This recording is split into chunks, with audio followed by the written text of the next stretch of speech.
தாயும் நண்பர் உற்றார் யாவுமாகினார். நிந்தை தாங்கி எங்கும் அவர் மேன்மை சொல்லுவேன். ஆனந்தம் கொள்ளுவேன், அவரை நான் பாடுவேன் உயிருள்ள நாள் வரையில். அல்லேலூயா. ஆனந்தம் கொள்ளுவேன், அவரை நான் பாடுவேன் உயிருள்ள நாள் வரையில். எந்த நாவில் புது பாட்டு எந்தன் இயேசு தருகிறார். ஆண்டவராகிய இயேசு கிறிஸ்துவின் உன்னத நாமத்தில் உங்களை அன்புடன் வாழ்த்துகிறோம். பரிசுத்த வேதாகமத்தில் யோவான் எழுதின சுவிசேஷம் 6ஆம் அதிகாரம் 68ஆம் வசனத்தில் நாம் இவ்வாறு வாசிக்கிறோம். சீமோன் பேதுரு அவருக்கு பிரதியுத்தரமாக, ஆண்டவரே, யாரிடத்தில் போவோம்? நித்திய ஜீவ வசனங்கள் உம்மிடத்தில் உண்டே என்று கூறினார் என்று நாம் பார்க்கிறோம்.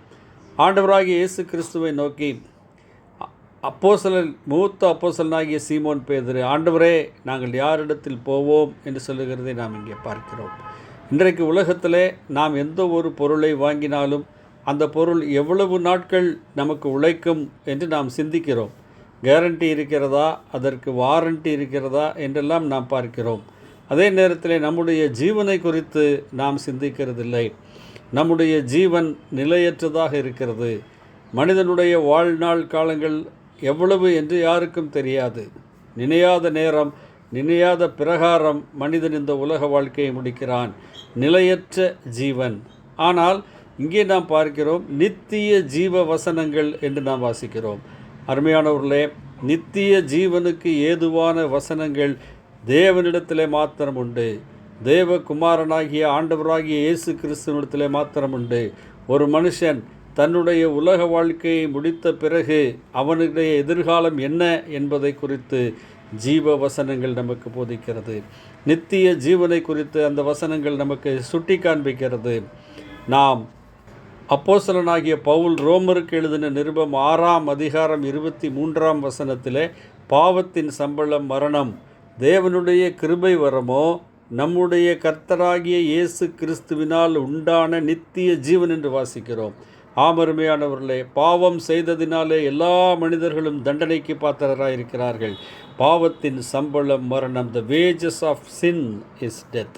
அந்த பயங்கரமான நரகத்திலிருந்து, தண்டனையிலிருந்து மனிதன் காப்பாற்றப்படுவதற்காக நித்திய காலம் நரகத்திற்கு போக வேண்டிய மனிதன் காப்பாற்றப்பட்டு நித்திய காலம் ஜீவனுக்கு, அதாவது தேவனோடு கூட தேவனுடைய வீட்டிலே வாழும் பாக்கியத்தை பெற்றுக்கொள்வதற்காக 2000 வருஷங்களுக்கு முன்பாக தேவகுமாரன் இந்த உலகத்திலே மனிதனாக தோன்றினார்.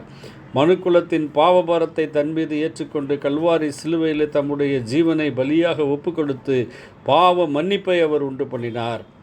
யோவான் எழுதின சுவிசேஷம் 3ஆம் அதிகாரம் 16ஆம் வசனத்திலே நாம் இவ்வாறு வாசிக்கிறோம்.